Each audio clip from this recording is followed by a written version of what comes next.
Hello everyone. Welcome to Midnight Sleepy Tales. Before the story begins, make sure to like the video and subscribe to the channel. Let me know in the comments where you're watching from and what time it is there. Now, get cozy and close your eyes. It was a quiet evening in late autumn, the kind of evening where the world felt heavy with the weight of falling leaves and the soft murmur of rain tapping against the windows. The streets were slick with water, reflecting the dim glow of street lights that flickered uncertainly in the misty air. James, a man in his mid-30s, was driving home after a long day at work.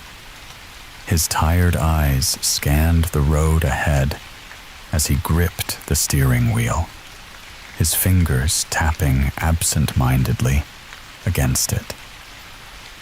The rhythmic sound of rain on the windshield mixed with the low hum of his car engine, creating a soothing yet eerie atmosphere.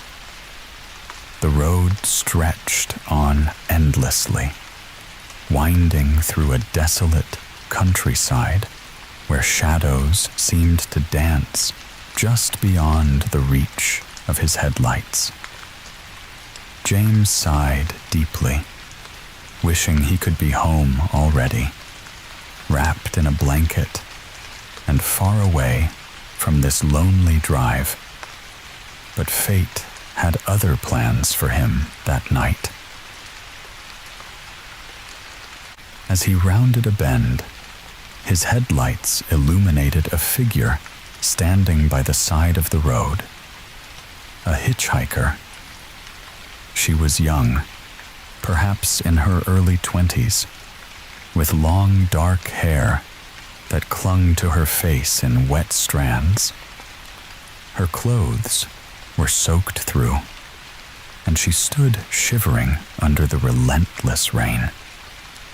James hesitated for a moment.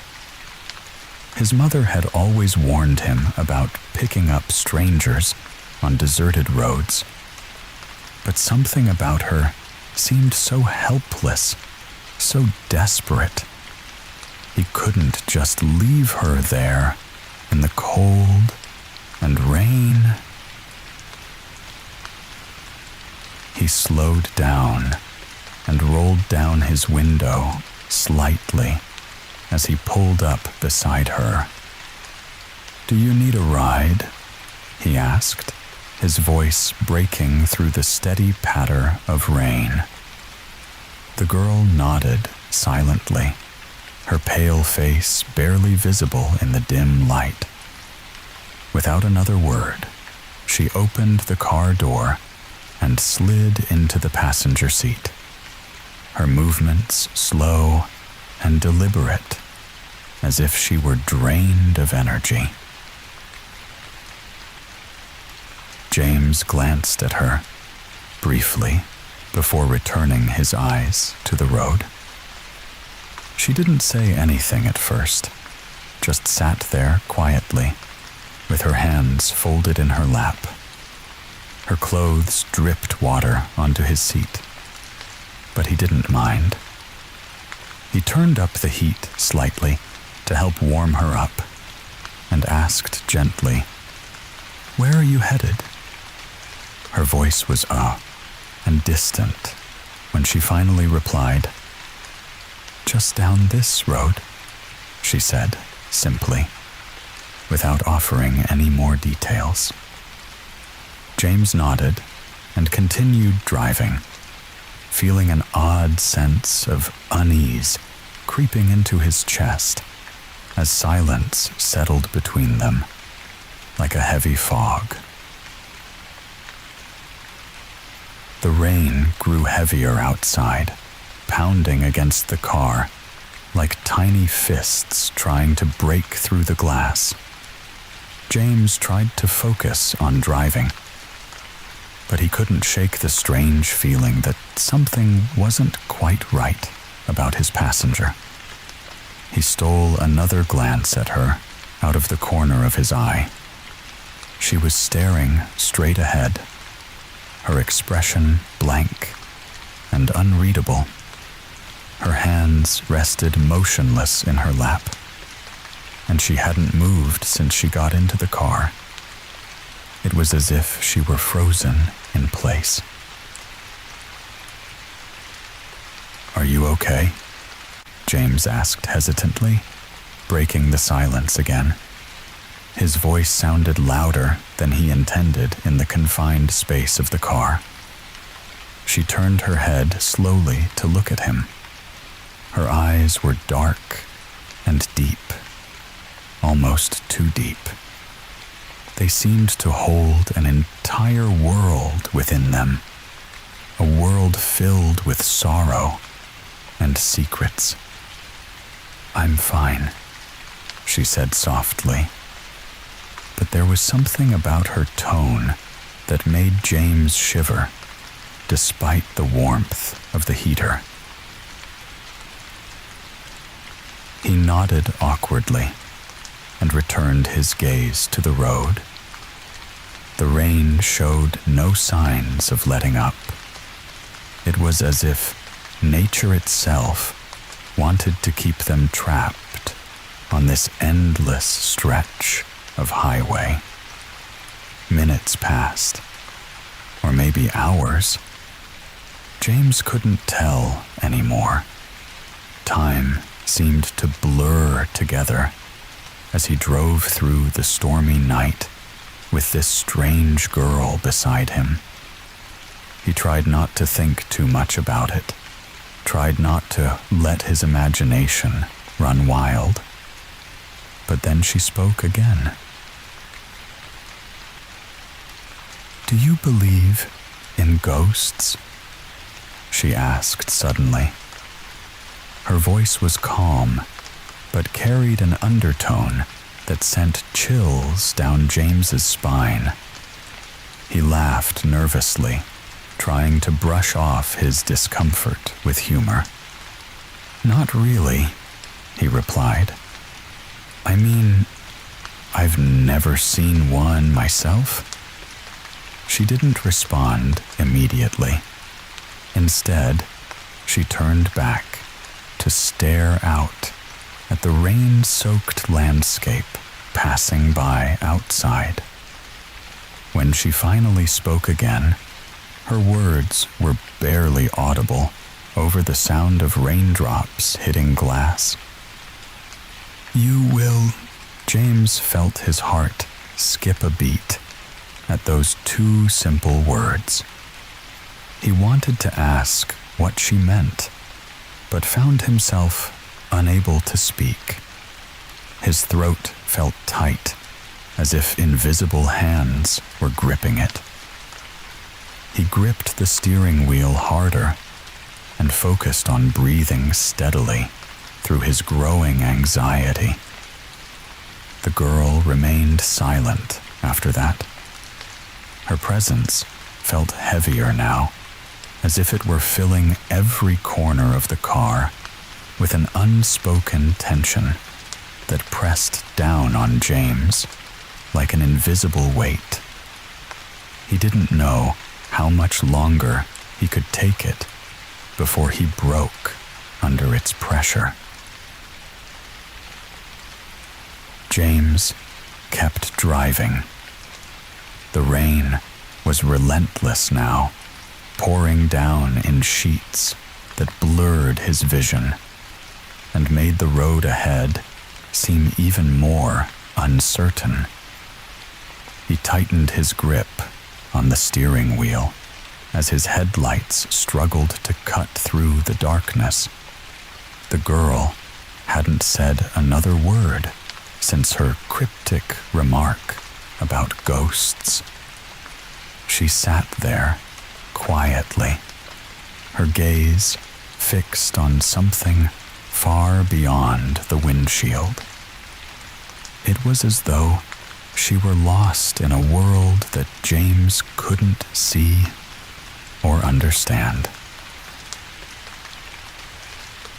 He tried to shake off the unease that had settled deep in his chest. Maybe she was just tired or upset. After all, who wouldn't be shaken up after standing alone on a deserted road in weather like this? He told himself it was nothing, just his imagination playing tricks on him in the middle of the night. But no matter how hard he tried to convince himself, he couldn't ignore the strange energy that seemed to radiate from her presence. It wasn't just her silence or her distant stare. It was something deeper, something intangible that made the air feel heavier with every passing moment. James glanced at her again, hoping to catch some sign of normalcy. A smile, a sigh, anything. But she remained as still as ever. Her hands rested motionless in her lap, her wet hair clinging to her pale face like shadows draped across porcelain. He cleared his throat awkwardly and tried to start a conversation. "So?" he began, his voice sounding louder than he intended in the quiet car. "Are you from around here?" She turned her head slowly to look at him, her dark eyes meeting his for what felt like an eternity. "Not anymore," she replied softly, her voice carrying an echo of sadness that sent shivers down James's spine. "Not anymore," he repeated hesitantly, unsure of what she meant. "Did you move away?" She didn't answer right away. Instead, she turned back to stare out at the rain-soaked road ahead. When she finally spoke again, her words were barely above a whisper. "I used to live here," she said, "a long time ago." James nodded slowly, sensing that there was more to her story than she was letting on. He wanted to ask her about it, but felt an inexplicable fear holding him back. Something about her tone, the way she spoke as if recalling memories from another lifetime, made him hesitate. The car fell silent once more, save for the steady rhythm of rain against glass and the occasional splash of tires cutting through puddles on the road. James tried to focus on driving, but found his mind wandering back to the girl's cryptic words. What did she mean by "a long time ago"? And why did it feel like those words carried a weight far heavier than they should? He shook his head slightly, trying to clear his thoughts and concentrate on getting through this stormy night without any more distractions. But then she spoke again, breaking through the silence like a whisper carried on the wind. "Do you know this road?" she asked suddenly, her voice calm, yet unsettling in its simplicity. James frowned slightly at the question, but nodded nonetheless. "Yeah," he replied. "I've driven it a few times before. It's not far from where I live." She tilted her head slightly, as if considering his answer before speaking again. Have you ever heard stories about it? Stories? James repeated, feeling his pulse quicken despite himself. What kind of stories? She didn't answer right away, at least not directly. Instead, she let out a soft sigh and turned back to look out at the rain-soaked landscape passing by outside. When she finally spoke again, her words sent chills racing down James's spine. They say this road is haunted, she said simply, as though stating a fact rather than sharing a rumor or legend. James laughed nervously, trying to brush off his discomfort with humor once again. Haunted? By what? Ghosts? She turned back to look at him then, her dark eyes meeting his with an intensity that made him feel as though she could see straight into his soul. By those who never made it home, she replied softly. By those who vanished without a trace. James felt his heart skip a beat at those words, words that seemed to linger in the air long after they had been spoken. He wanted to dismiss them as nonsense, wanted to laugh it off and tell himself it was just another urban legend. But something about the way she said it, something about the look in her eyes, made him hesitate. The rain grew heavier outside. The sound of water pounding against glass filled every corner of the car, as if nature itself were trying to drown out their conversation. James swallowed hard and forced himself to speak. That's just a story, he said quickly, hoping his words would dispel some of the tension hanging between them. People make up stuff like that all the time. She didn't respond immediately. Instead, she tilted her head slightly and smiled. A small, sad smile that made James's stomach twist uncomfortably. Sometimes stories are true, she said softly. Her voice carried an eerie certainty that made James shiver despite himself. James felt a chill creep up his spine as her words hung in the air. He tried to focus on the road, but his mind couldn't stop turning over what she had said. Sometimes stories are true. The rain continued to beat against the windshield, its steady rhythm almost hypnotic. The wipers swished back and forth, struggling to keep up with the downpour.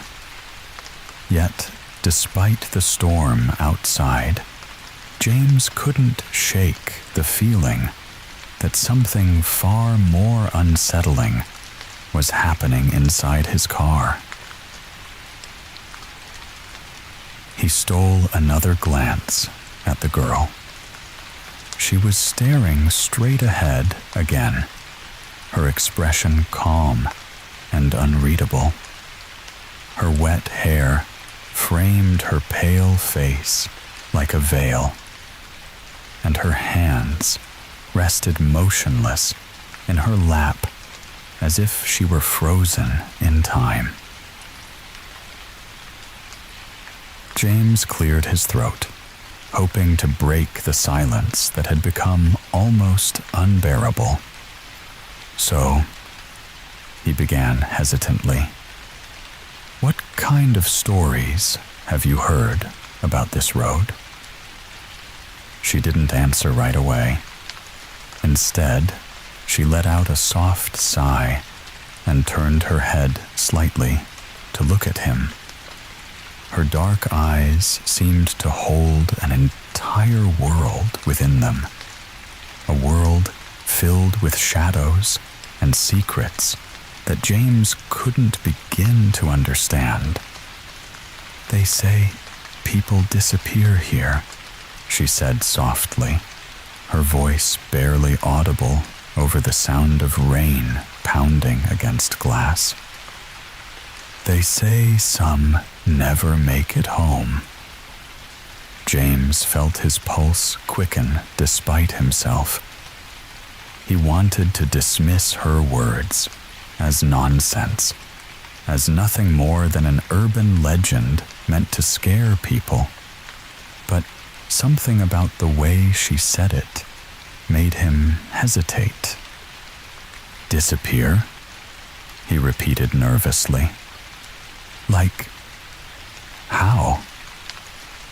She tilted her head slightly, as if considering his question, before replying.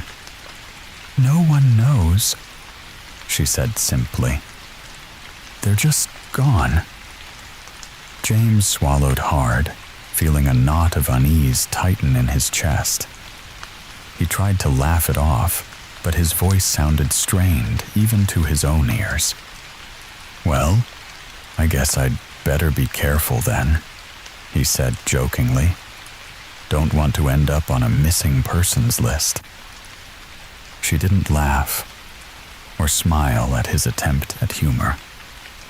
Instead, she turned back to stare out at the rain-soaked landscape passing by outside. When she finally spoke again, her words sent chills racing down James's spine once more. "Sometimes it's not about being careful," she said softly. "Sometimes it's just fate." James felt his hands tighten around the steering wheel as her words sank in. He didn't know why they affected him so much, why they seemed to carry a weight far heavier than they should. But he couldn't ignore the growing sense of dread that was creeping into his chest. The car fell silent once more, save for the steady rhythm of rain against glass and the occasional splash of tires cutting through puddles on the road. James tried to focus on driving, but found his mind wandering back to the girl's cryptic words again and again. What did she mean by fate?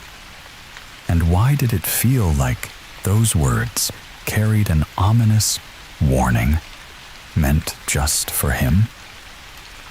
He shook his head slightly, trying to clear his thoughts and concentrate on getting through this stormy night without any more distractions. But then something happened that made James's heart skip a beat. The headlights illuminated a figure standing by the side of the road, a hitchhiker waiting in the rain, just like before. James frowned in confusion as he slowed down slightly, trying to get a better look at the figure ahead. It was hard to see through the rain and mist, but there was something eerily familiar about them, something that made James's stomach twist uncomfortably. As he got closer, he realized why they looked so familiar. It was the same girl sitting beside him in the passenger seat.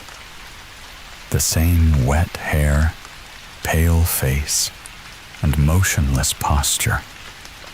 But how could that be? She was right here in his car.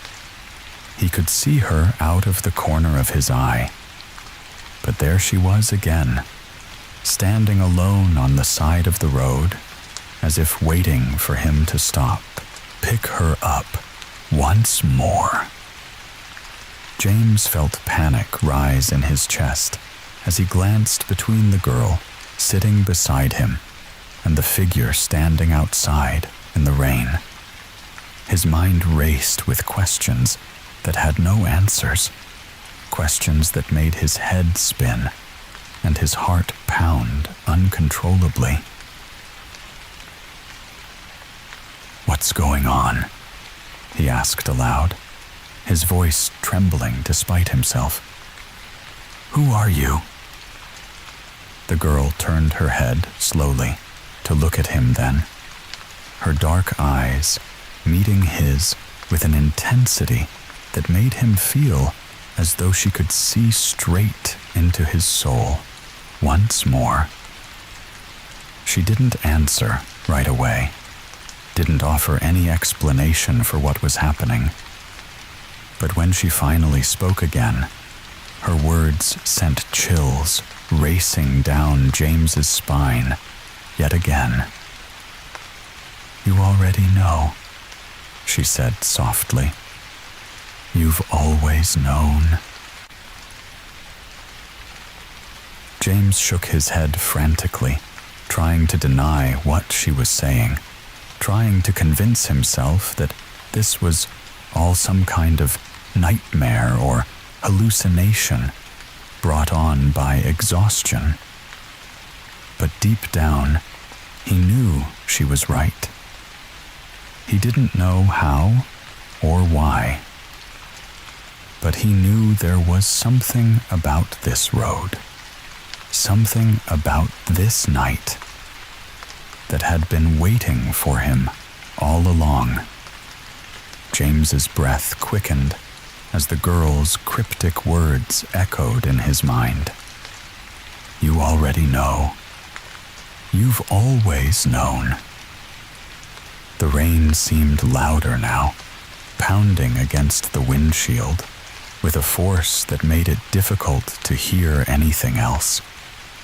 The wipers struggled to clear the glass, their rhythmic swishing almost drowned out by the storm raging outside. Yet, despite the chaos of the weather, James couldn't tear his eyes away from the figure standing on the side of the road.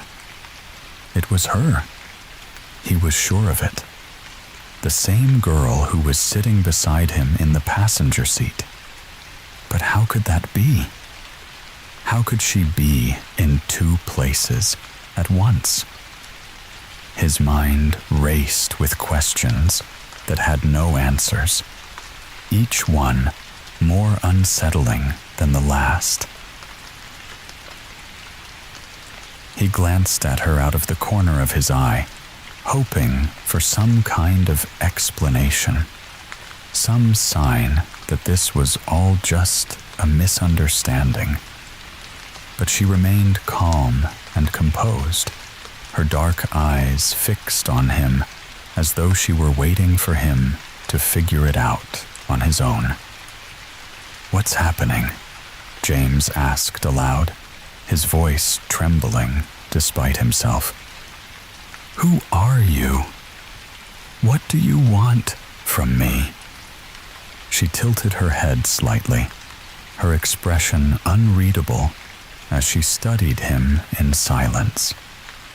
When she finally spoke again, her words were soft, but carried an eerie certainty that made James shiver despite himself.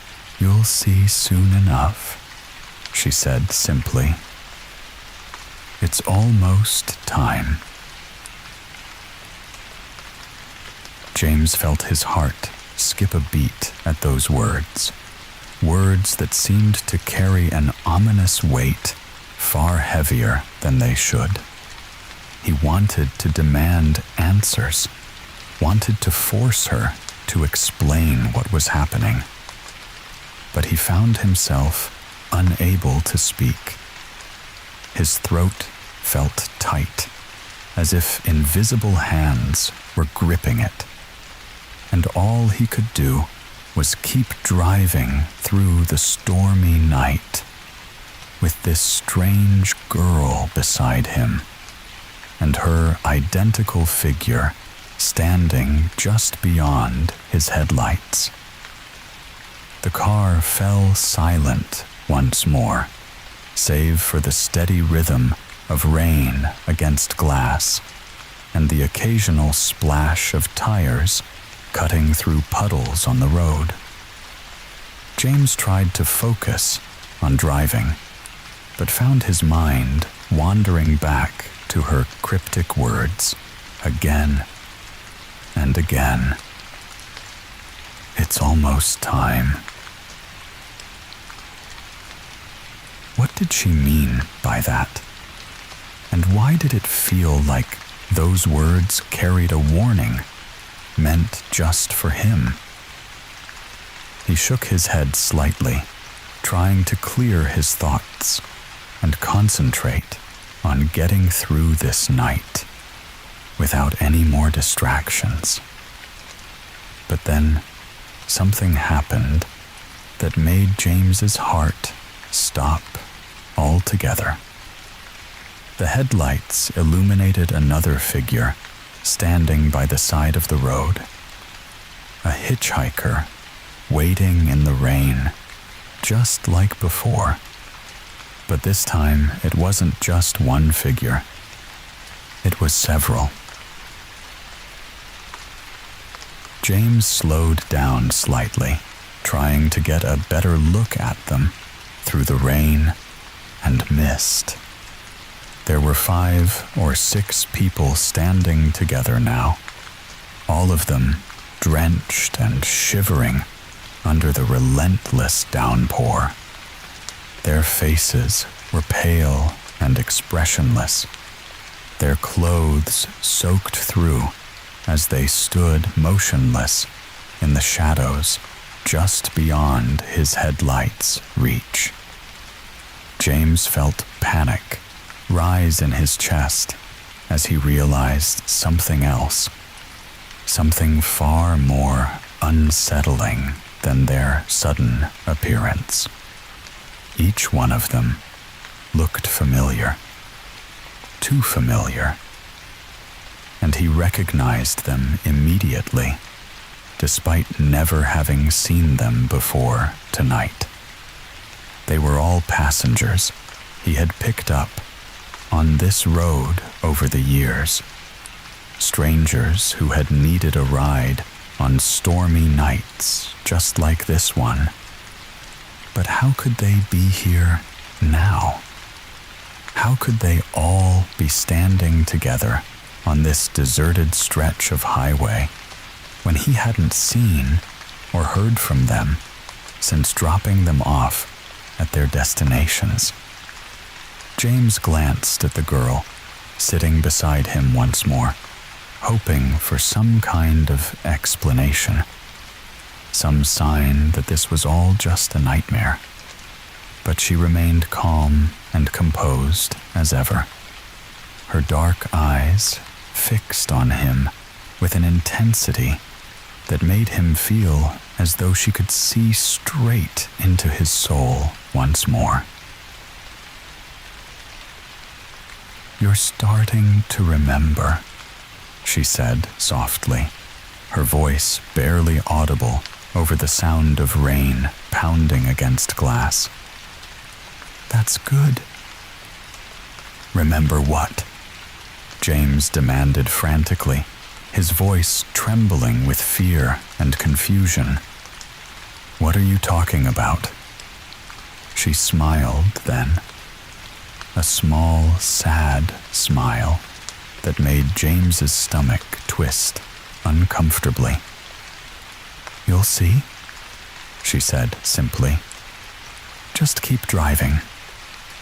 James shook his head frantically, trying to deny what she was saying, trying to convince himself that this was all some kind of hallucination brought on by exhaustion. But deep down, he knew there was something about this road, something about this night that had been waiting for him all along. James's hands gripped the steering wheel so tightly that his knuckles turned white. The rain outside had become a deafening roar, drowning out everything but the sound of his own heartbeat pounding in his ears. He couldn't look away from the figures standing on the side of the road, those pale, drenched strangers who seemed to be waiting for something or someone. He forced himself to glance at the girl sitting beside him again, hoping for some kind of explanation, anything that would make sense of what he was seeing. But she remained calm and composed, her dark eyes fixed on him with an unsettling intensity. "Who are they?" James asked finally, his voice trembling despite his best efforts to stay composed. "Why are they just standing there?" She didn't answer right away. Instead, she tilted her head slightly, as if considering his question carefully before replying. "They're like me," she said softly. "They're waiting." "Waiting for what?" James demanded, his voice rising with panic. "What do they want? What do you want?" Her expression didn't change, didn't betray even a hint of emotion as she replied. "They're waiting for you," she said simply. James felt his stomach drop at those words.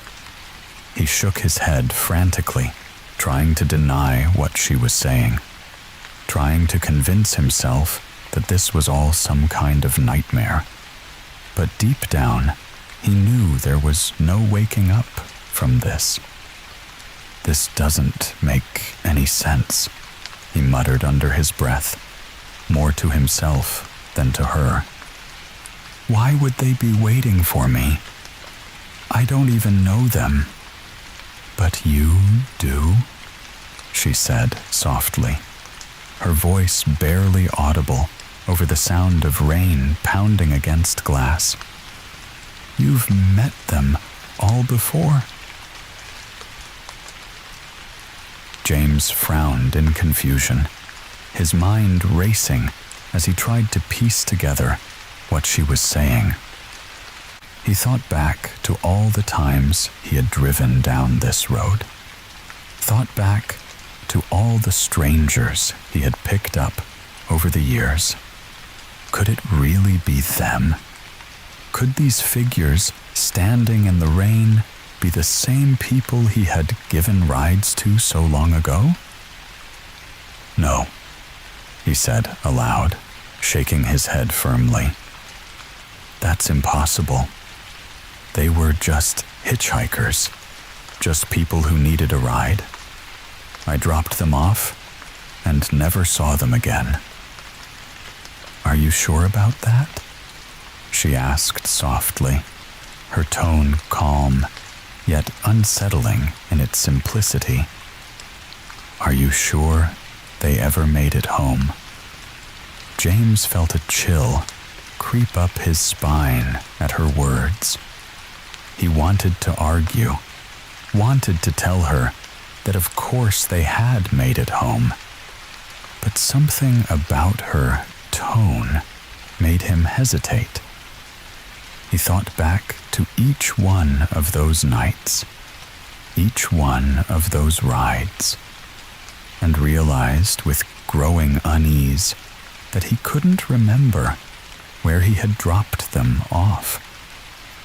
He had always assumed they had reached their destinations safely, had always assumed they had gone on with their lives after stepping out of his car. But now that he thought about it, he couldn't recall any details about their departures. It was as if those memories had been erased, leaving behind only a vague sense of unease that he hadn't noticed until now. "What are you saying?" James asked finally, his voice barely above a whisper. "What happened to them?" She turned to look at him.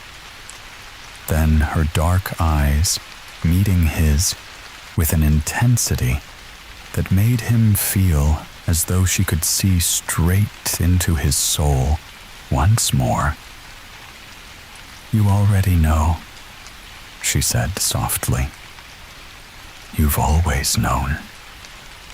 James shook his head frantically, trying to deny what she was saying, trying to convince himself that this was all some kind of hallucination brought on by exhaustion. But deep down, he knew she was right. There was something about this road, something about this night that had been waiting for him all along. The car fell silent once more, save for the steady rhythm of rain against glass and the occasional splash of tires cutting through puddles on the road. James tried to focus on driving, but found his mind wandering back to her cryptic words again and again. "You've always known." What did she mean by that?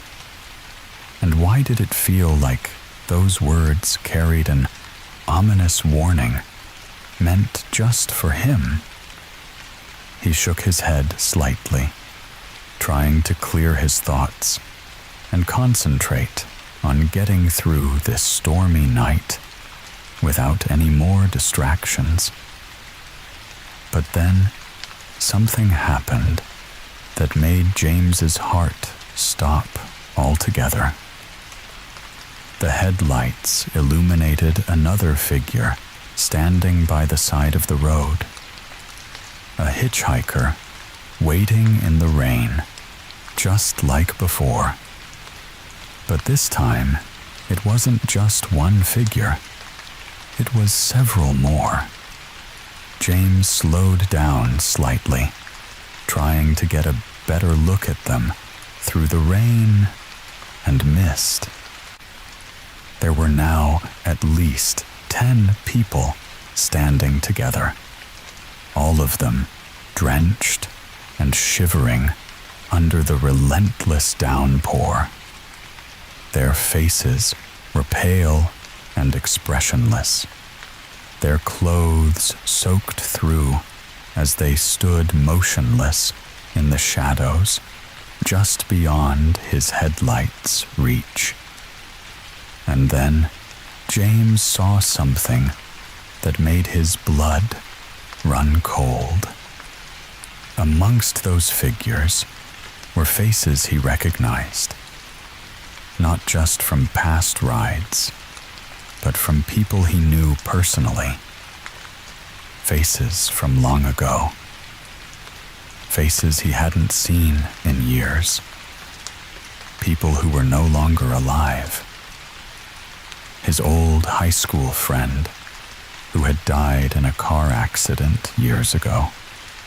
His neighbor, who had disappeared without a trace one rainy night. Even his own grandmother, who had passed away when he was just a boy. They were all there, standing together in eerie silence, as if waiting for him.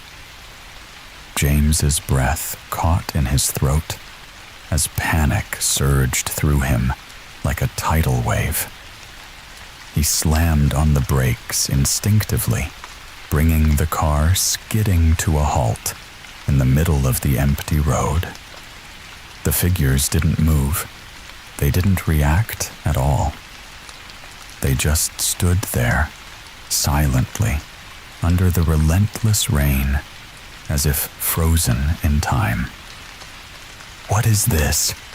James demanded frantically, turning to face the girl beside him. "What's happening? Who are these people?"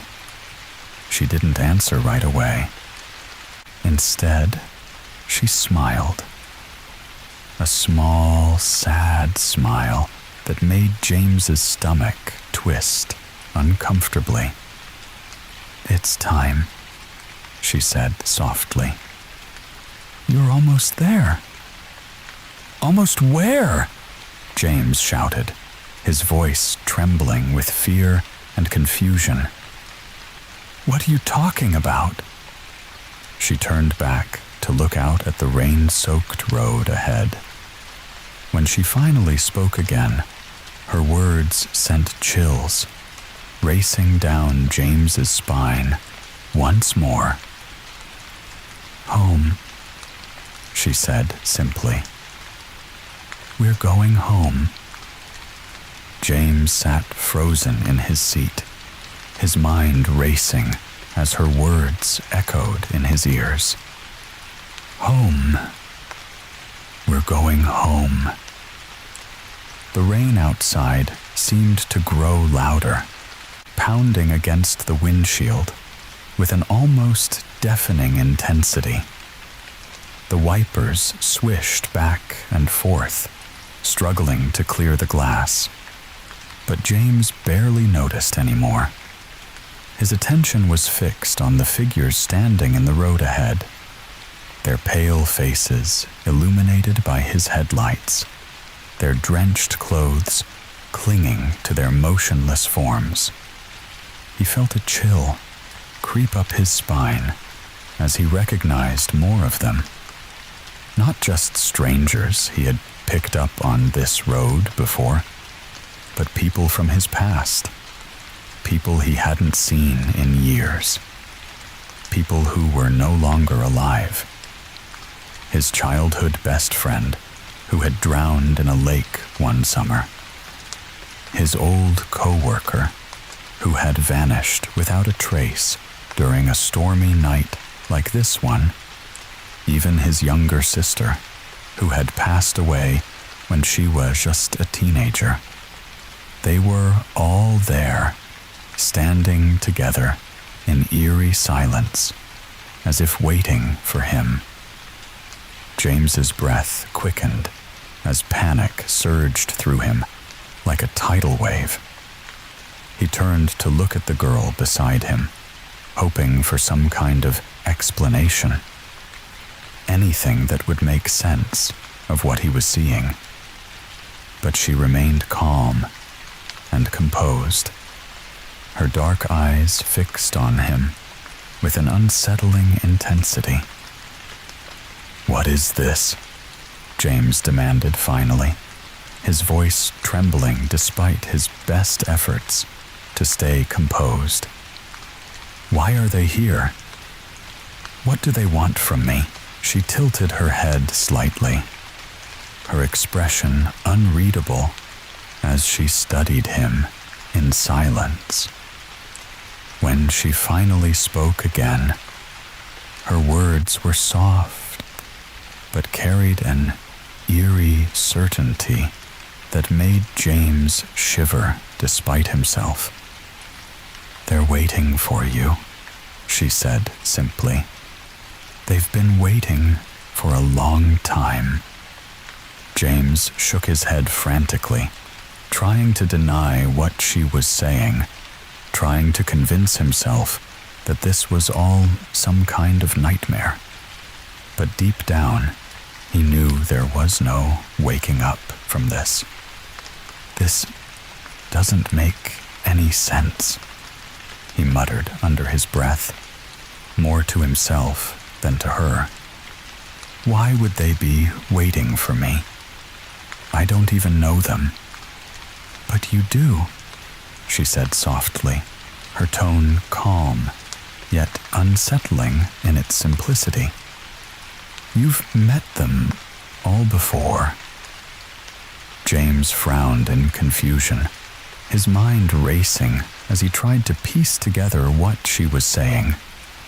He thought back to all the times he had driven down this road, thought back to all the strangers he had picked up over the years, and realized with growing unease that he couldn't remember where he had dropped them off.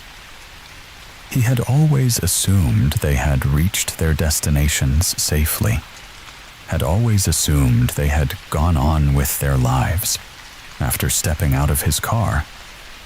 But now that he thought about it, he couldn't recall any details about their departures. It was as if those memories had been erased, leaving behind only a vague sense of unease that he hadn't noticed until now. "What happened to them?" James asked finally, his voice barely above a whisper. "What did I do?" She turned to look at him then, her dark eyes meeting his with an intensity that made him feel as though she could see straight into his soul once more. "You already know," she said softly. "You've always known." James shook his head frantically, trying to deny what she was saying, trying to convince himself that this was all some kind of hallucination brought on by exhaustion. But deep down, he knew she was right. There was something about this road, something about this night that had been waiting for him all along. The car fell silent once more, save for the steady rhythm of rain against the glass and the occasional splash of tires cutting through puddles on the road. James tried to focus on driving, but found his mind wandering back to her cryptic words again and again. "You've always known." What did she mean by that? And why did it feel like those words carried an ominous warning, meant just for him? He shook his head slightly, trying to clear his thoughts and concentrate on getting through this stormy night without any more distractions. But then something happened that made James's heart stop altogether. James's heart pounded as he sat frozen in his seat. The rain outside was relentless, hammering against the windshield with an intensity that seemed to drown out everything else. His headlights illuminated the figures standing in the road ahead, motionless, drenched, and pale. Each face was familiar, yet impossibly distant. He couldn't move, couldn't think. His mind raced with questions that had no answers, and his chest felt tight with a fear he couldn't escape. He turned to the girl beside him once more, desperate for clarity, for anything that would make sense of this nightmare. But she remained calm and composed, her dark eyes fixed on him with an unsettling certainty. "What do you mean?" "I've always known," James asked finally, his voice trembling despite his best efforts to stay composed. "What are you talking about? What did I do?" She tilted her head slightly, her expression unreadable as she studied him in silence. When she finally spoke again, her words were soft, but carried an eerie weight that made James shiver despite himself. "You're part of this road now," she said simply. "You always have been." James shook his head frantically, trying to deny what she was saying, trying to convince himself that this was all some kind of hallucination brought on by exhaustion. But deep down, he knew there was no waking up from this. "No," he said firmly, gripping the steering wheel as though it were the only thing keeping him grounded in reality. "I don't belong here. I'm just trying to get home." She smiled then, a small, sad smile that made James's stomach twist uncomfortably. "You are home," she said softly. "This is where you've always been." James felt his breath catch in his throat as her words sank in. He wanted to argue, to tell her that she was wrong, but something about the way she said it made him hesitate. He thought back to all the times he had driven down this road, to all the strangers he had picked up over the years, and realized with growing unease that he couldn't remember ever reaching his destination. It was as if those memories had been erased, leaving behind only a vague sense of unease that he hadn't noticed until now. The rides, the faces, the conversations, they were all fragments of something larger, something darker that had been waiting for him all along. James's gaze shifted back to the figures standing in the road ahead. They hadn't moved. They hadn't reacted at all. They just stood there, silently, under the relentless rain, as if frozen in time. But now he saw something else, something he hadn't noticed before. Amongst those pale faces was another figure, one that stood slightly apart from the rest, but seemed to be watching him intently. It was a man who looked eerily familiar, and James felt his stomach drop as recognition dawned on him.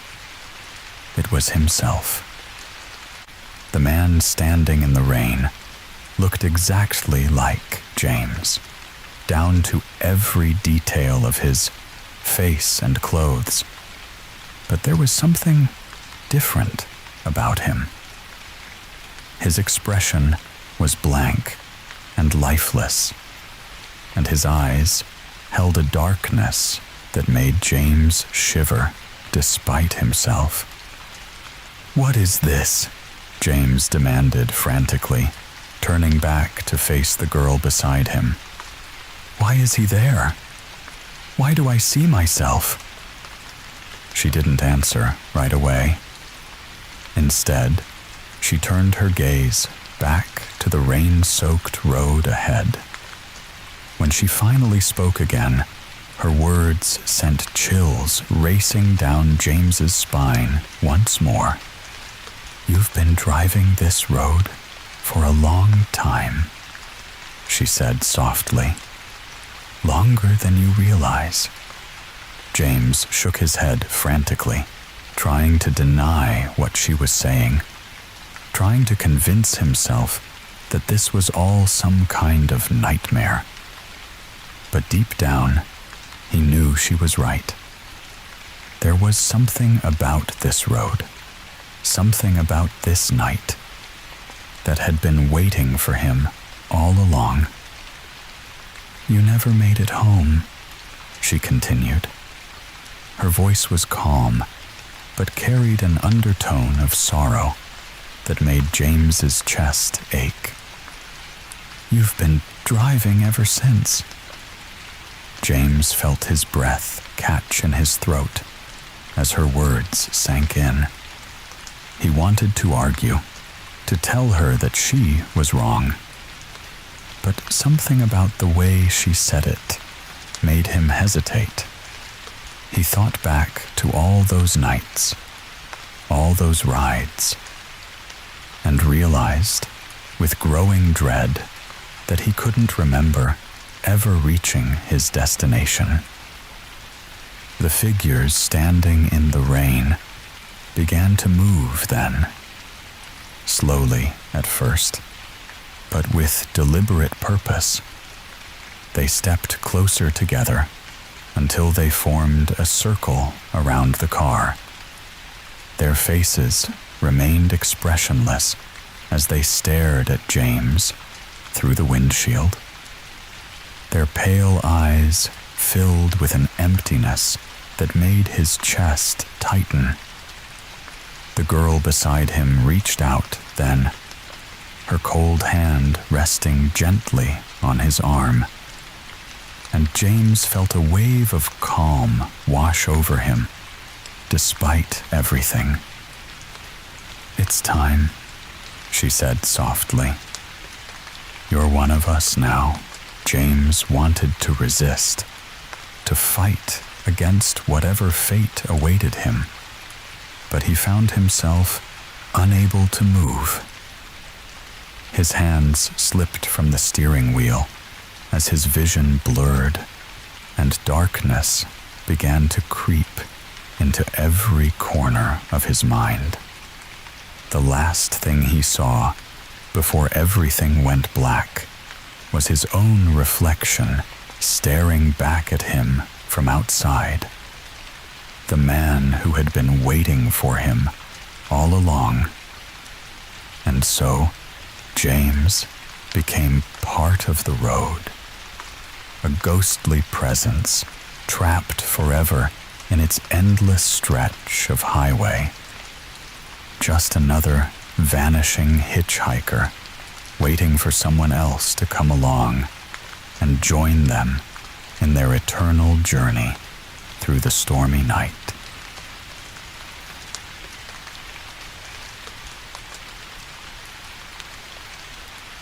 It was a cold and quiet evening when Sarah first noticed something was wrong. The sun had set hours ago, and the house had fallen into an eerie calmness, the type of quiet that seems almost unnatural, as if the world itself is holding its breath. Outside, the wind was picking up, rustling the trees with a low, distant moan. But inside, everything felt still, too still. Sarah sat in her favorite chair on the window, watching the rain fall in gentle sheets. She always found comfort in the sound of rain tapping against the glass. It was soothing, like a lullaby, lulling her into a peaceful state. She closed her eyes, listening, letting the soft rhythm wash over her. The storm had come out of nowhere, as if the heavens themselves decided to pour out all their sorrow in one great flood. But tonight, there was something more to the rain. It wasn't just the usual comforting sound. At first, it was barely noticeable, a faint sound like a whisper carried on the wind, a soft, muffled cry. Sarah blinked and sat up straighter. Had she imagined it? She listened again, her heart beginning to race. There it was again. A child's cry. But that was impossible. Sarah didn't have any children. She lived alone in the old house, a home she had inherited from her grandmother. It was a beautiful house, full of memories and history. The walls seemed to echo with the laughter of the past, and the rooms held the stories of generations that had lived there before her. The house had always felt like a sanctuary, a place of peace. She had never felt anything other than comfort here until now. She shook her head, trying to dismiss the thought. It must have been the wind, or maybe the sound of the rain trickling through the gutters. But then she heard it again. This time, it was louder, clearer. A child crying somewhere in the house. Her heart skipped a beat. She stood up quickly, her feet cold against the wooden floor. She walked toward the hallway, the sound of her footsteps muffled by the thick carpet. The cry echoed again, this time coming from upstairs, from the guest bedroom, where no one had stayed in months. Sarah hesitated. Her mind raced with questions. There was no child in the house. She was sure of it. The sound must be coming from outside. But as she stood there, frozen in the hallway, the sound continued, drawing her up the stairs, as if it were calling to her, beckoning her closer. The old wooden steps creaked under her weight, the sound familiar but unsettling in the stillness of the night. She reached the top of the stairs and paused, the crying growing louder with each step. It was coming from the guest room. She knew that much. Slowly, she approached the door, her hand trembling as it hovered over the doorknob. What was she about to find? The house was empty. She had checked every room earlier that evening, before sitting down by the window. There was no one there. No child. Her fingers wrapped around the doorknob, and she turned it. The door creaked open with a sharp protest, revealing the dimly lit room beyond. The crying stopped. An eerie silence fell over the space, the only sound now, the steady drip of rain from the windowsill. Sarah stood in the doorway, straining her ears for any sign of the child. But there was nothing. The room was exactly as she had left it. The bed neatly made, the furniture undisturbed. Yet, as Sarah stepped further into the room, she couldn't shake the feeling that something was wrong. The air felt thick, heavier than before, as if the room itself was holding its breath. Then, a faint sound. A small, soft laugh. Sarah froze. She turned toward the sound, her eyes scanning the room. But she saw nothing. She was alone. Her heart raced as she backed away from the center of the room, her eyes darting around in search of any sign of movement. There was nothing except the unsettling silence that filled the space. She stepped back into the hallway, her pulse quickening. The house felt colder now. The warmth she had once felt drained away. The cry, the laughter, they lingered in her mind, leaving a sense of dread that she couldn't shake. What had she heard? Was she imagining things? No. She was certain. The child's cry. It had been real. But where had it come from? And why had it stopped so suddenly? As Sarah stood in the hallway, the rain outside picked up once more, its rhythm more frantic than before, matching the pounding of her heart.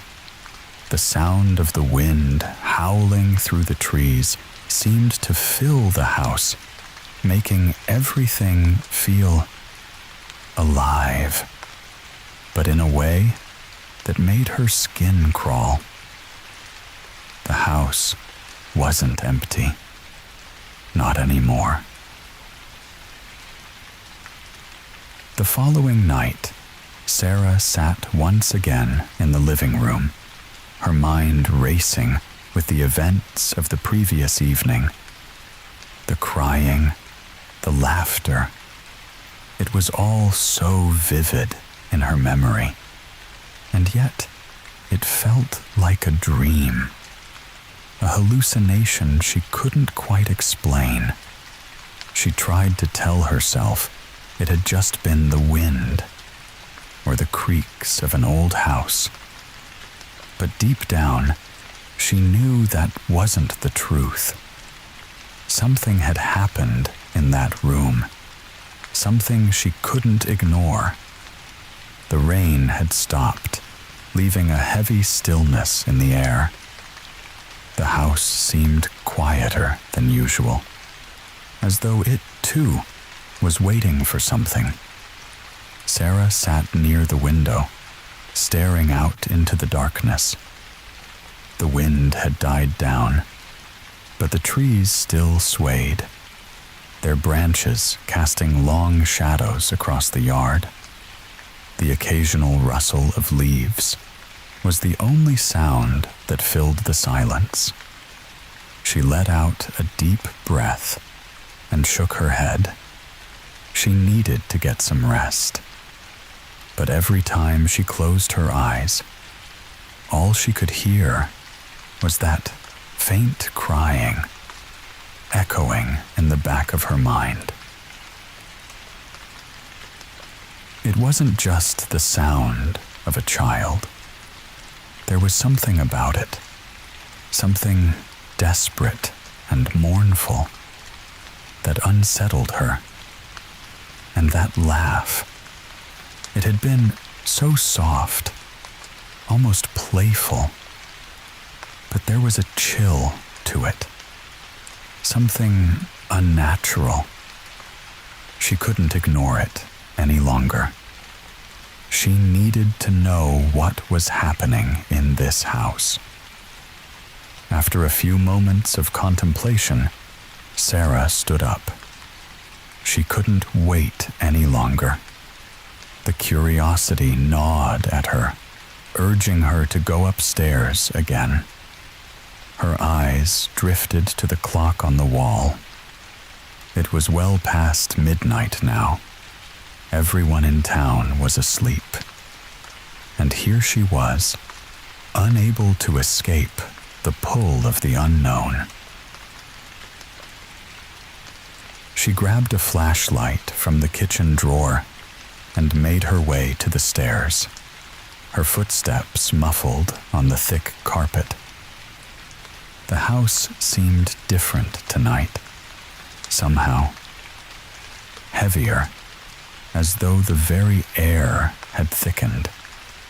The walls felt closer, the shadows deeper. Sarah paused at the foot of the stairs, her heart beating faster. She could hear something. A faint noise, like the soft rustling of fabric, or whispers. She stood still, straining to listen, her hand gripping the flashlight tightly. The sound seemed to come from above, from the second floor. It was a low murmur, like a voice, too soft to understand, but unmistakable in its urgency. The hairs on the back of her neck stood up. She didn't want to go up there, didn't want to face whatever was waiting. But she couldn't turn back now. Stepping lightly, Sarah ascended the stairs, one slow step after another, the wood creaking under her weight. The sound of whispering grew louder as she neared the top. It was coming from the guest room again. She swallowed hard, the beam of the flashlight trembling in her hand as she slowly approached the door. The whispers were clearer now, more distinct, though still unintelligible. They were like soft, unintelligible murmurs, but there was a certain rhythm to them, a pattern that made Sarah's pulse quicken. She reached the door, her hand hovering over the doorknob. The whispers ceased as she stood there, as if they were waiting for her to make the first move. With a deep breath, Sarah turned the knob and opened the door. The room was dark, save for the faint glow of the moon filtering through the curtains. Everything appeared as it should, just as she had left it. The bed was still neatly made, the furniture undisturbed. But there, in the corner of the room, something was different. It was small, barely noticeable at first, but as Sarah's eyes adjusted to the dim light, she saw it. A shadow. It wasn't the shadow of furniture or a reflection from the window. No, this was something else. Something alive. Sarah's heart skipped a beat. She wanted to look away, to run, but she couldn't. The shadow seemed to move, slowly, deliberately, as if it were aware of her presence. It shifted across the floor, stretching toward her, then receding, as though it were playing a cruel game of hide and seek. A cold chill swept through her, and her breath caught in her throat. She raised the flashlight, the beam of light cutting through the darkness, revealing nothing. The shadow had disappeared. Was it her imagination? Had it been a trick of the light? Her hands were shaking as she stood there, frozen in place. But then, there it was again, the soft cry. It was faint at first, just a whisper of sound, but it quickly grew louder, more insistent, a child's cry. Sarah's eyes darted around the room, but there was no one there. No child. She took a step forward, her feet dragging across the floor. The cry stopped, and for a brief moment, she thought she had imagined it. But then the whispering returned, soft and sibilant. The words were still indistinguishable, but they seemed to be coming from all around her, echoing through the walls, reverberating in her skull. The voice. It was close. Closer than it had ever been before. With a sudden rush of courage, Sarah walked further into the room. She shone the flashlight toward the bed, the floor, the walls, everywhere. But the room was empty. She bent down, her eyes searching the shadows beneath the bed. But there was nothing there. A sudden gust of wind blew through the window, rattling the glass. The whispering grew louder, as if the walls themselves were speaking now. The air around Sarah felt thick, with a strange energy, almost oppressive.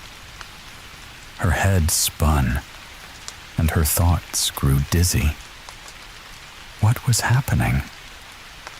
What was in this house? And why had it chosen her? The cry. It was coming from somewhere deep within the house, from the very foundation.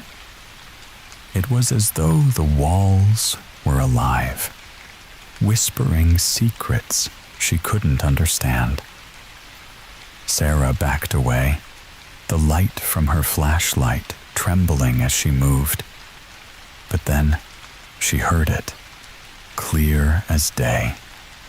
The words spoken in a soft yet clear voice. Help me. The words hung in the air like a ghost, their meaning both pleading and urgent. Help me. The voice was so soft, so fragile, it seemed to be coming from the very walls themselves. Sarah's breath hitched in her chest, her mind racing as she tried to make sense of what was happening. She could feel her heartbeat in her throat, pounding with fear. The child's cry, the whispers, and now this voice. It was all too much. She stepped back, her legs unsteady beneath her, and the flashlight flickered in her hand. The room was still, but the silence now felt like a heavy weight pressing down on her. She scanned the corners of the room, her eyes desperately searching for any sign of movement. There was nothing. Help me. The voice came again, clearer this time. But it wasn't coming from the walls. It was coming from beneath the floorboards. Sarah froze. Beneath the floorboards? The house was old. That much was true. The floor creaked and groaned with age, and there were places where the wood had warped, leaving gums between the planks. But she had never noticed anything unusual about the floor in this room before. Her eyes darted down, and her gaze landed on a small section of the floor near the corner, where the wood seemed to be slightly raised. She hadn't seen it before, but now it was unmistakable. A small, almost imperceptible gap. She knelt down slowly, her breath shallow, and ran her fingers over the edge of the gap. The wood was cool to the touch, and she could feel the slightest shift when she applied pressure. Her pulse quickened. What was beneath the floor?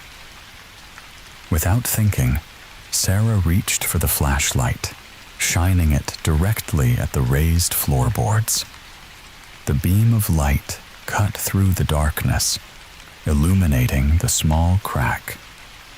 The whispering in the walls grew louder, as if the house itself was warning her, urging her to turn back. But she couldn't stop now.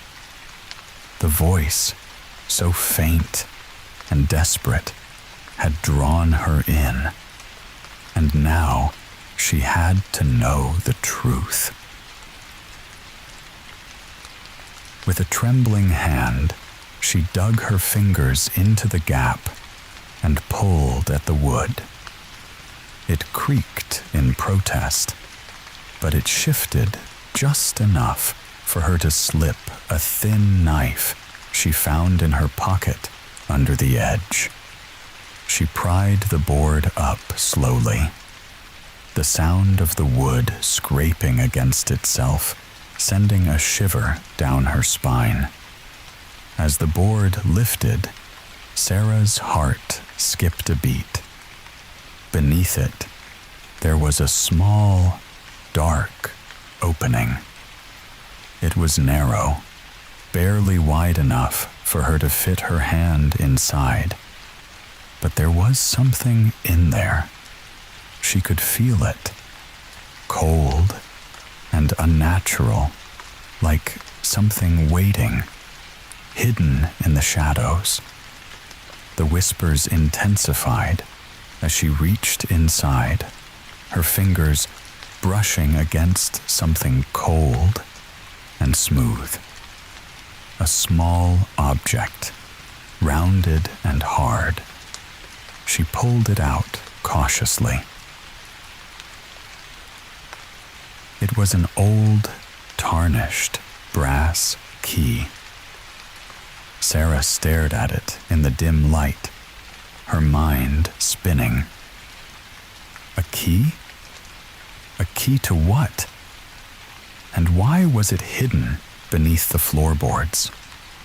Her thoughts raced, and she felt a strange sense of dread and curiosity mixed together.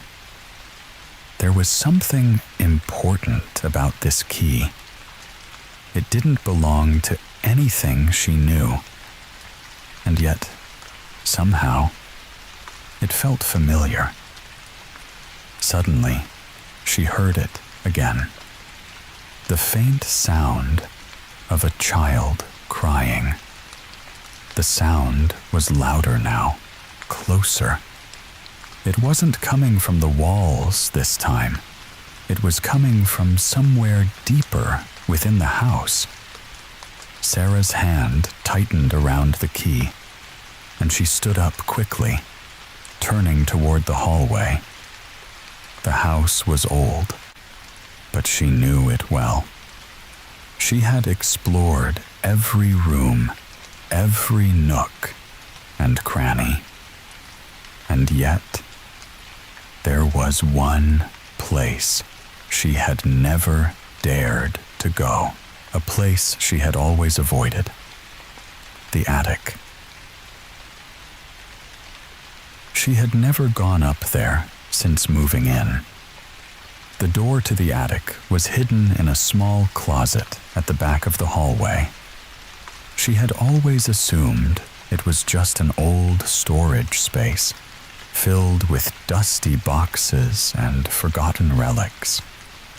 But now, With the key in her hand and the sound of the crying child growing louder, Sarah couldn't ignore it any longer.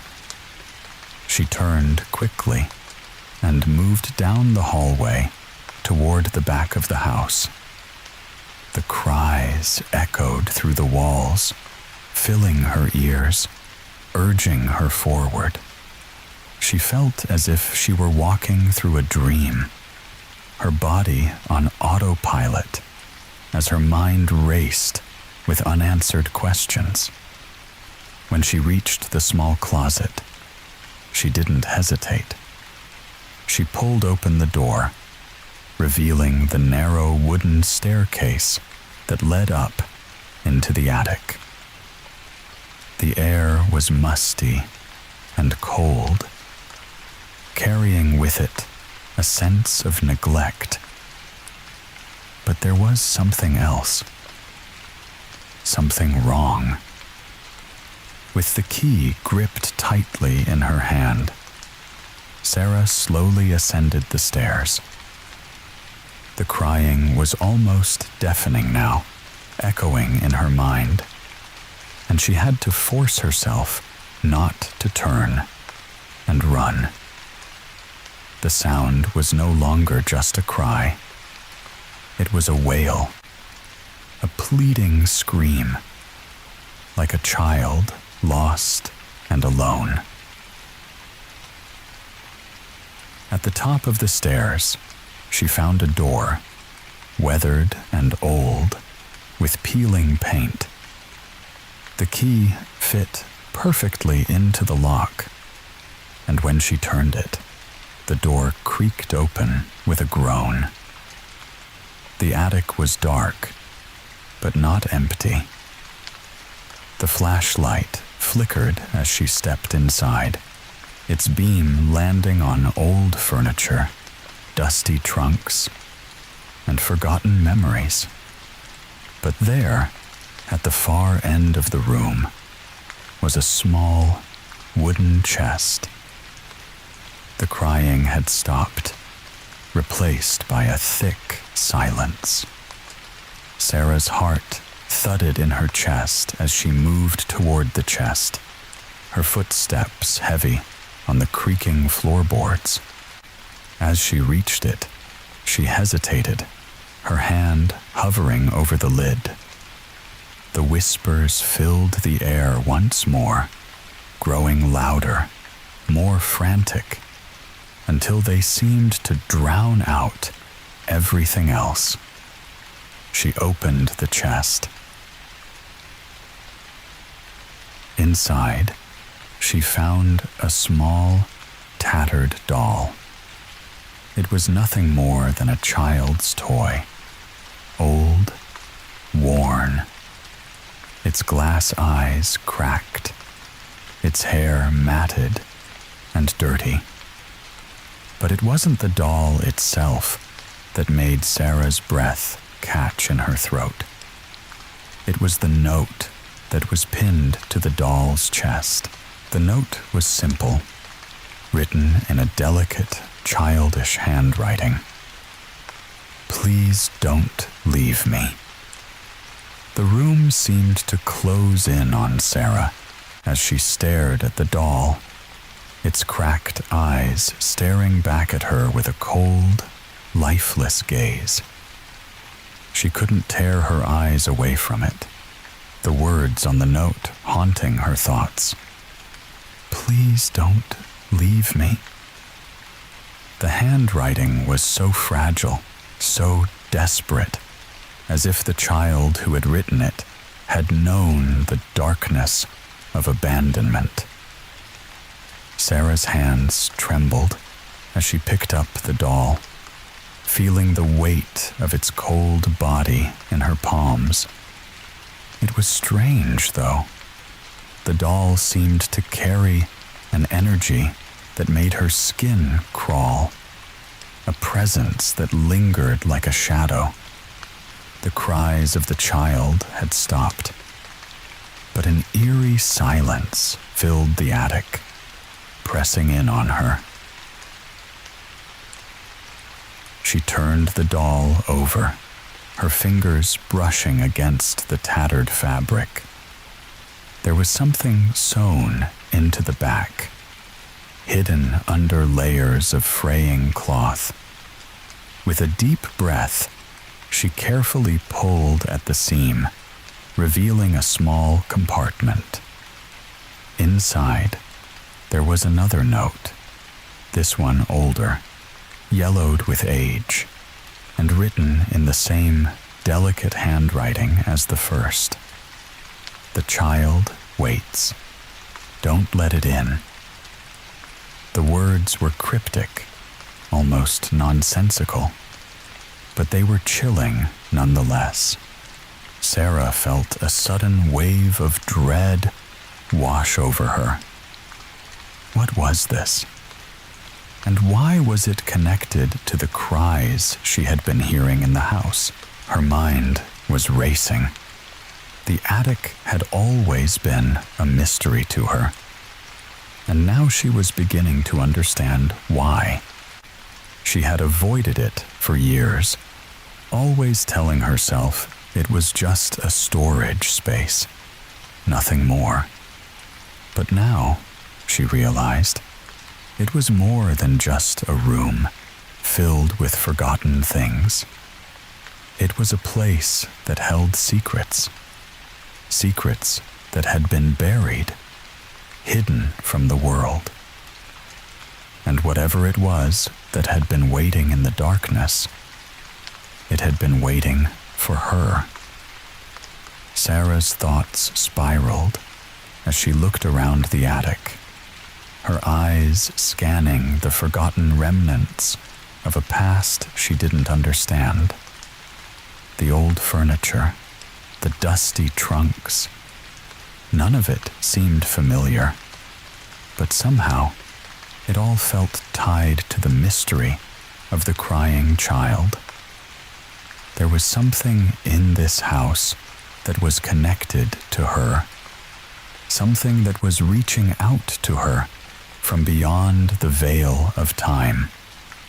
She could feel it in her bones, the weight of history pressing down on her shoulders, urging her to uncover the truth. She walked further into the attic, the flashlight's beam cutting through the shadows. As she moved toward the farthest corner of the room, her eyes caught something unusual. A small door hidden behind a stack of old boxes. It was partially obscured by dust and cobwebs, but it was there, just barely visible in the dim light. Without thinking, Sarah moved toward it. She reached out and pushed aside the boxes, her hands trembling as she wiped away the cobwebs. The door was old, made of wood that had darkened with age. There was no handle, only a rusted lock that had long since lost its function. But there was a keyhole. She glanced at the brass key she still held in her hand. The key that had been hidden beneath the floorboards. The key that had led her here, to this very door. It fit. With a quick motion, she inserted the key into the lock and turned it. The door creaked open, revealing a narrow staircase leading downward, deeper into the house. The air was thick with the smell of decay, a damp, musty scent that made Sarah's stomach churn. She hesitated, standing at the top of the stairs, her breath catching in her throat. What was she about to find? The crying child had stopped. The whispers were gone. But now there was only the sound of Sarah's own breath, shallow and quick. As she contemplated what lay ahead, without another thought, she descended the stairs. The passage was narrow, the walls closing in on her as she moved deeper into the house. The stairs creaked under her feet, the sound echoing in the stillness. As she reached the bottom, the air grew colder, and she could see her breath mist in the dim light of the flashlight. The space before her was dark, the walls lined with old, rotting wood.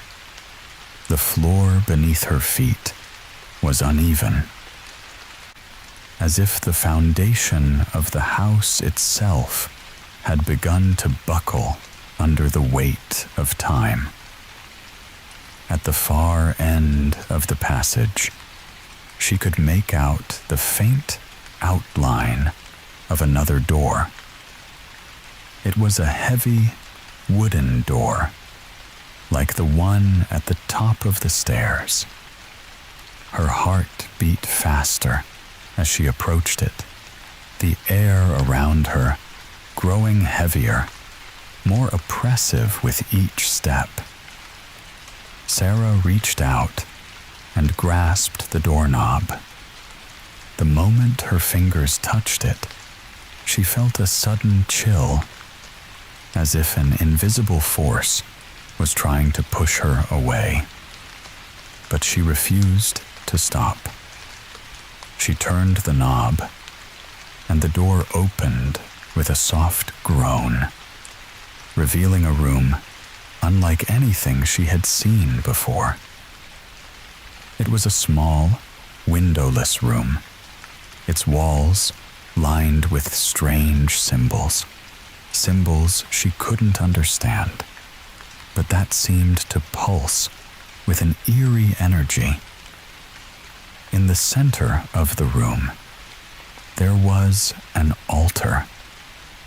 The altar was old, made of stone, and upon it lay an object that sent a shiver through Sarah's spine. It was another doll, like the one she had found in the attic. But this one was different. Its eyes were wide open, staring up at the ceiling, and its body was bound with what appeared to be rope, as if it were being held captive by the very room itself.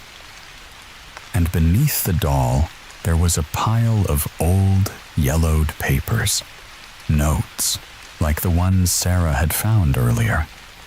She stepped closer, her heartbeat quickening as she read the first one. "The child is waiting. It will never leave. Help it find its way home." The words sent a jolt of fear through her. This wasn't just a house. This was a place where something had been trapped, something that had never been allowed to leave. Sarah turned back toward the door, her mind racing.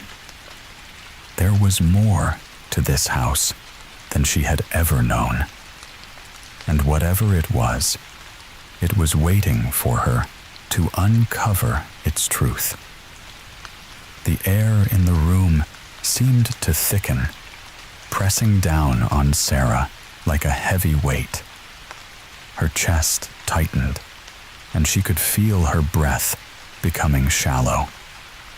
The room before her, with its strange symbols and the eerie altar, felt more like a tomb than a forgotten space in a house. She had uncovered something here, something far darker than she had ever imagined. The doll on the altar, bound and lifeless, seemed to stare at her with an intensity that made her skin crawl. It was as if it were watching her, waiting for her to understand, to realize the truth that had been hidden from her for so long. She couldn't shake the feeling that whatever had been bound in this room, whatever had been kept here, was still lingering, still aware of her presence. She turned back to the pile of papers beneath the doll. The notes were old and brittle, their edges curled and faded with time. Yet, as Sarah picked them up one by one, she found that they were all written in the same delicate, familiar handwriting as the note pinned to the doll in the attic. The handwriting that had begged her not to leave it behind. The handwriting that had warned her to stay. The child waits. Don't let it in. The one who hears it must not be the one to answer. The words sent a shiver through her. What child? What was this place? And why had the message been written for her? She picked up another note, the ink smudged in places, as if it had been written in a hurry, under duress. It is not just a child. It has no home, no place. It is trapped in this house, bound to it by something ancient and terrible. Whoever listens to its call must face the price of answering. Do not trust the voices. Do not trust the child. Sarah's fingers trembled as she read the words. She had been hearing the cries, the desperate wails of the child, all along. But now, the meaning of those cries was becoming all too clear. It wasn't just a lost child, not someone who needed help. It was something else entirely, something much darker, something that had been waiting for her, for someone to listen. Her mind raced. This house, her grandmother's house, had always felt like a safe haven, a place of comfort, a refuge from the outside world. But now, the very walls seemed to pulse with something dark and ancient, something that had been waiting to be awakened. Sarah realized now that the strange sensations she had felt from the very first moment she stepped inside, the whispers in the walls, the cries that seemed to come from nowhere, were all a part of this. They had been waiting for her to unlock the door to the past, to reveal what had been hidden for so long. Sarah's eyes darted back to the altar, her pulse quickening. The doll, the notes, they were part of something far more sinister. But what? What had been bound to this house? And why?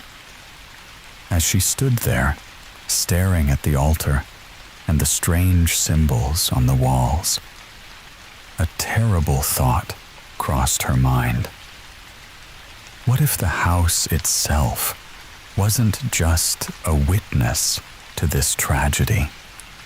What if it was alive, a living entity that had kept the child's presence locked within its walls, feeding off the pain, the fear, the anguish of those trapped in inside? She shook her head, trying to push the thought away, but it lingered, creeping into the corners of her mind.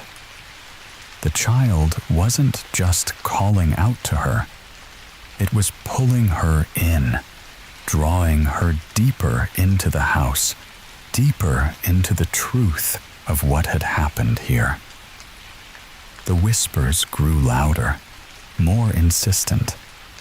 They seemed to be coming from all around her now, filling the room with an overwhelming sense of urgency. The words were clearer, though still fractured, like pieces of a broken puzzle. Help it. Free it. Sarah felt a knot tighten in her stomach. She had to leave this room. She couldn't stay here any longer. The house was suffocating her, its very air pressing in on her. The thought of the doll, its lifeless eyes staring at her, filled her with dread. But the moment she turned to leave, she froze. The child's cry came again. But this time, it wasn't distant.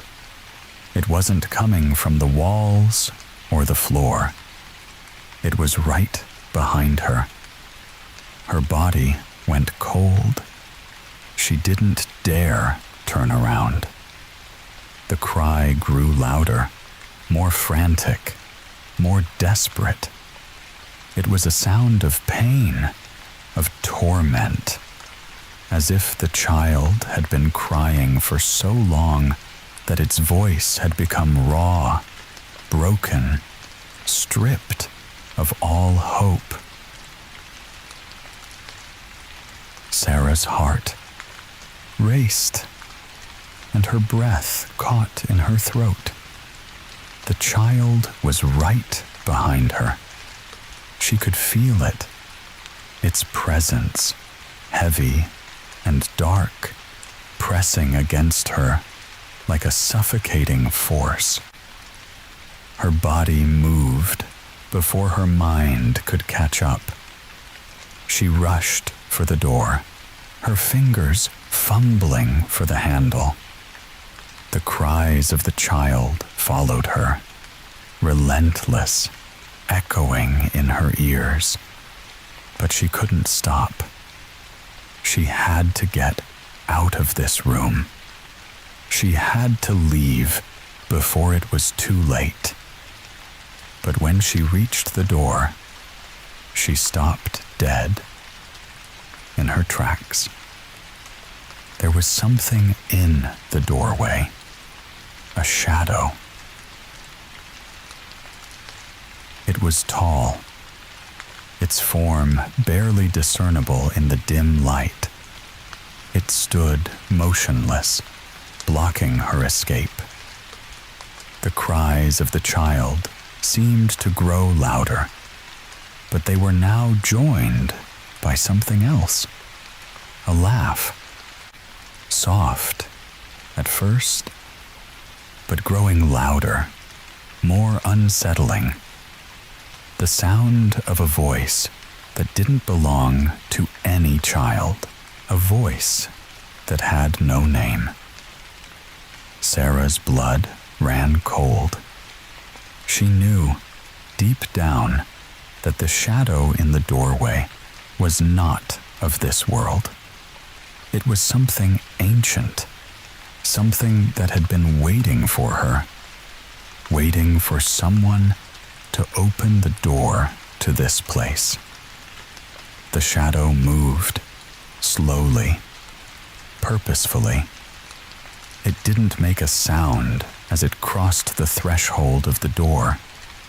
Its form seemed to ripple, shifting in and out of the light, like smoke or mist.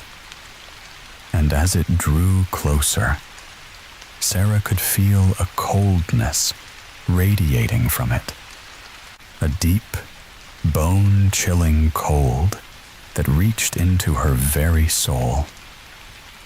The child's cry stopped, and the room was filled with an oppressive silence. Sarah was paralyzed, unable to move, unable to breathe. Her mind screamed at her to run, but her body wouldn't obey. The shadow reached out a hand, and in that moment, Sarah knew. It wasn't a child. It was the thing that had been waiting for her. The thing that had been waiting for anyone to unlock the door. And it wasn't going to let her leave. The shadow loomed before Sarah, its form shifting in and out of the faint light, as if it were not bound by the laws of reality. She could feel its presence in her bones, its coldness wrapping around her like an icy grip. Every part of her screamed to run, to escape, but her body was frozen in place, as though some invisible force was holding her here, in this room, at the mercy of whatever it was that had been trapped here for so long. The cries of the child had ceased, but the echoes of the voice, so soft, so insistent, remained in her mind. It wasn't just the child, she realized. It was something much older, something far more powerful, something that had been waiting for her to uncover the truth. The shadow seemed to pulse, almost as if it was breathing, its every movement sending a chill down Sarah's spine. The thing before her was not of this world. She could feel it now, a presence that had no form, no name, and yet it was more real than anything she had ever known. It was the house, the walls, the very air itself. It had been here, in this place, for longer than Sarah could comprehend. And now, it was reaching out to her. Her heart pounded in her chest, each beat a drum of fear. The shadow's hand reached toward her, its long, spectral fingers stretching out like tendrils of smoke. She could hear the whispers again, faint at first, but growing louder. They were calling to her, beckoning her forward, urging her to embrace whatever fate awaited her. But then, as if on instinct, a thought struck her. The key. The brass key. The one she had found hidden beneath the floorboards. It was still in her hand, cold and heavy, its weight grounding her to the present. It was the key to the house, to everything. She had felt it from the very first moment she had found it. The house was not just a house. It was a prison, a place where something had been locked away, waiting. And now it had found its way out. But the key was also a choice. Sarah's breath caught in her throat as the shadow's hand hovered just inches from her. The whispers intensified, urging her to make her decision, to take that final step. The child's cry, so soft, so haunting, echoed in her ears, once more. Please, don't leave me. Sarah's hand tightened around the key. There was one truth that was undeniable. The key could unlock this place. It could release whatever had been trapped here, whatever had been waiting for someone to set it free. But would she be setting it free for good? Or would she be releasing something far worse than a child's spirit? Something ancient, something malevolent. She turned her head toward the altar, toward the doll that had started it all. The child had been waiting. But waiting for what? Was it a soul lost and desperate to escape the house? Or was it something darker? Something that would drag her into the depths of whatever nightmare this house held. For the first time, Sarah understood. The house was not just a building. It was a prison. The child, the cries, the whispers, it had all been part of the house's curse. And now it was giving her the choice, a choice that would bind her to its fate, for better or worse. The shadow's hand was so close now. Sarah could feel the coldness radiating from it, the suffocating weight of the darkness that surrounded her. She closed her eyes for a moment, steadying her breath. Then she made her choice. She stepped back, her hand gripping the key tightly, and whispered the words that had been growing in her mind. I won't let you in. In that moment, the shadow recoiled, as if struck by an invisible force. The whispers faltered, and the room seemed to shudder, the very air rippling with a strange energy. Sarah's heart raced, but she held firm. The key, the power of choice, was in her hands, and with that choice, the shadow shrank back, its form dissolving into the ether from which it had come. The room grew quiet, the oppressive weight lifting as the darkness receded. The coldness faded, and the air returned to its familiar warmth. The house no longer felt alive with unseen eyes. It was still. It was quiet. It was safe. Sarah's legs gave way, and she sank to the floor, exhausted, her body trembling with the aftermath of the encounter. She had faced the thing in the darkness. She had made the choice, and now it was over, or so it seemed.